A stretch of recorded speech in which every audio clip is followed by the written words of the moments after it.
Good morning, everyone. Welcome to Environment Sustainability Committee number 9 of 2021. I'll just check attendance, and all committee members are in attendance, so there's no apologies. I'll ask if there are any declarations of interest in matters on the agenda. There being none, there is no business outstanding. I'll ask for confirmation of minutes of the previous meeting. Do I have a mover? Thank you, Councillor Fackner. A seconder? Mayor Harding, is there any discussion on the minutes of the previous meeting? No? In that case, I'll put the motion. Those in favour? It's unanimous and carried. Item 2 is Bremer Catchment Management Officer progress of recruitment in partnership with Scenic Rim Council and South East Queensland Council of Mayors. The recommendation is that the report be received and the contents noted. Does any member of committee wish to speak to any council officer? No? Is there a mover? Councillor Madsen, seconder. Councillor Kunzelman. I open the matter for discussion. No? Then I'll put the motion. All those in favour? It's unanimous and carried. Item 3 is review and update of the Local Disaster Management Subplan, public information and warnings. The recommendation is in 2 parts, A and B, A being that the Local Disaster Management Subplan, public information warnings, as detailed in attachment 3, be approved. B, that the Chief Executive Officer, in consultation with the Mayor, be authorised to make amendments and deemed necessary based on further comment received from members of the Local Disaster Management Group who form part of the governance arrangements for the adoption of this plan. Does any member of committee wish to speak to a council officer? May I ask the appropriate council officer to come forward, please?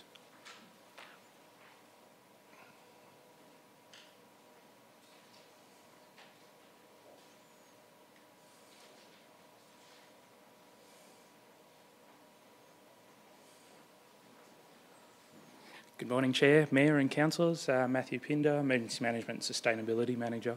Thank you, Mr Pinder. Councillor Kunzman. Mr Pinder, I wonder if you could set the scene for this and tell us how this works with our legislative responsibility in terms of the disaster management. Yeah, absolutely. Section 4A, the Disaster Management Act, says the local government is primarily responsible for managing disaster events in the local government area, and one of the key tools to do that is the disaster management plan, which is based on risk. In the development of that plan with the local disaster management group members, which includes police, fire, ambulance and a range of other stakeholders, it was identified that public information and warnings is a really critical piece, and it's something that our community has a thirst for.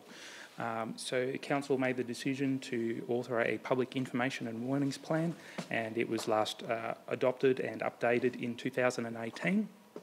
Since that time, we've had a number of events locally, but we've also seen the Australian Government Royal Commission into the Natural Disaster Management Arrangements, and there were some recommendations regarding consistencies across the nation around terminology and symbology.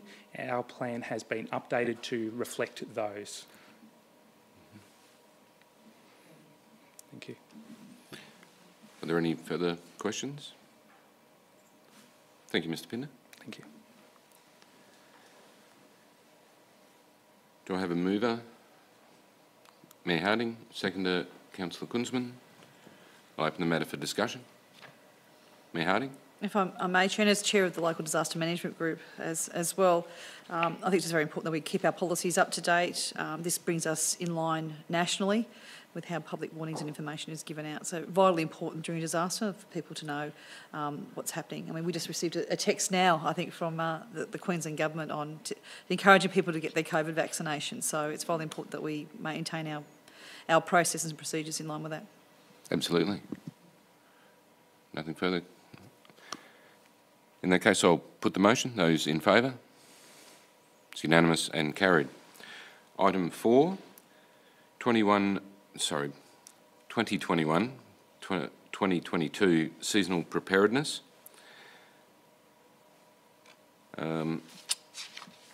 This is a report concerning Council's preparedness activities in relation to the 2021-2022 severe weather season, which typically runs from October through April.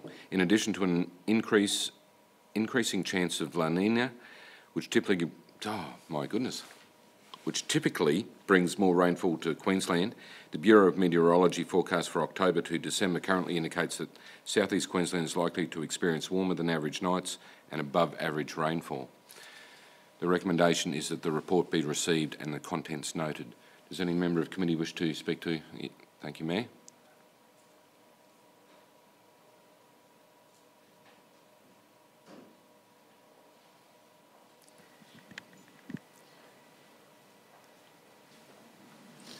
Matthew Pinder again. Mayor, councillors. Thank you, Chair. Mr Pinder, I note the second paragraph in that purpose of report background talks about approximately 30 staff undertaking Disaster Coordination Centre. We've obviously had a review last year looking at our disaster management, our responses to that, and it did highlight the fact that we had a core team of dedicated staff in council, but they're not superhuman. Apparently they can't work 24/7. So I'm delighted to see that this has been happening. Can you give a bit more explanation of the LDCC and how that acts and how this will actually improve how our city responds to disasters? Absolutely, thank you, Mayor. Look, it is apparent from the standards set by Mayor and councillors that continuous improvement and service to the community is paramount. And with that, the Local Disaster Coordination Centre implements the decisions and activities of the Local Disaster Management Group. So it's a core group of people who get things together during a disaster event. So as a result of some of the lessons identified from the Springfield hailstorm, the Carolee storms, the National Royal Commission, we went through and worked up a fit-for-purpose training plan that was about 4 days long, 3 days of training, 1 day of exercising, and 30 staff from all across council participated in that to enhance the ability to coordinate events, keep the community informed, and make sure that we are ready for anything that may be thrown at us. So what will that mean for the day-to-day during a disaster response? So say we have another storm. How will that improve things for the team and also, I guess, the support that we can provide our residents? So one of the issues we've encountered previously is the ability to scale up during events. So we have a good disaster management team of approximately 5 individuals, but as an event grows and we operate 24/7, having the ability to have those staff coordinating things wasn't necessarily there across that period. So we rely heavily on drawing of staff from all across the business that may not be operating at that time to help us make sure that information goes out to the community, the reports and briefings go to mayor, councillors, state agencies, our key stakeholders, making sure that we're able to establish operations points and deliver services. So by having these extra people, what it means is we can do that in a more coordinated manner, more efficiently, more effectively. Okay. I know that during the review, Mr Pinder, there was discussions about what council staff could do this, especially in regards to the EBA, certain positions couldn't work weekends and things like that. Has that been addressed or is that still being looked at? There's still some ongoing work in that space, noting that there's a single bargaining unit that's headed up by People and Culture, and there's still negotiations around that. So we're probably just waiting till the outcome of that, but it is something that we definitely did raise and submitted to the single bargaining unit for consideration. Okay. Thank you, Mr Pinder. Thank you, Mayor. Thank you, Mayor. Any further questions? No, my question's been answered. Thank you, Councillor. Thank you, Mr Pinder. Thank you. To progress, do I have a mover? Oh. Mayor Harding. Do I have a seconder? Councillor Kunzman. I'll open the matter for discussion. Just a brief statement. Chair, through you. This is the recurring estimate of what is always going to be an unpredictable season. Every year it's an unpredictable season. This preparation emphasises the role and the leadership of council in disaster management as is legislatively required. Thank you. Getting words tangled seems to be a habit in this committee. Mayor Harding?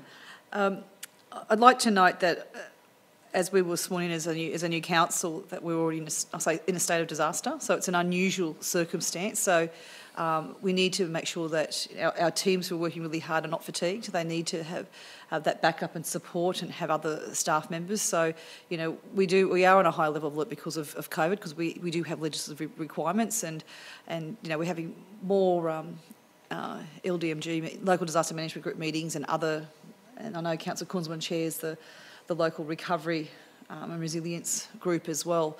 So just to be really mindful of the fact that we can share the load amongst our team here in council to provide better services, and so we can respond, you know, really quickly and effectively when other disasters come in, like the hailstorm. Yes, yes. The whole of council approach is definitely the much preferred model, and where all departments and branches coordinated, and that is, you know, from the report, very evident that is the approach, particularly with respect to supporting fatigue of those key players during disaster events. So I definitely commend the branch for identifying that and implementing actions from learnings of the past. Any further discussion? In that case, I'll put the motion. All those in favour? It's unanimous and carried. We have no notices of motion or matters arising, or procedural motions and formal matters. Therefore, I'll close the meeting at 11:25 a.m. The next committee will commence in 10 minutes, 11:35. Thank you all.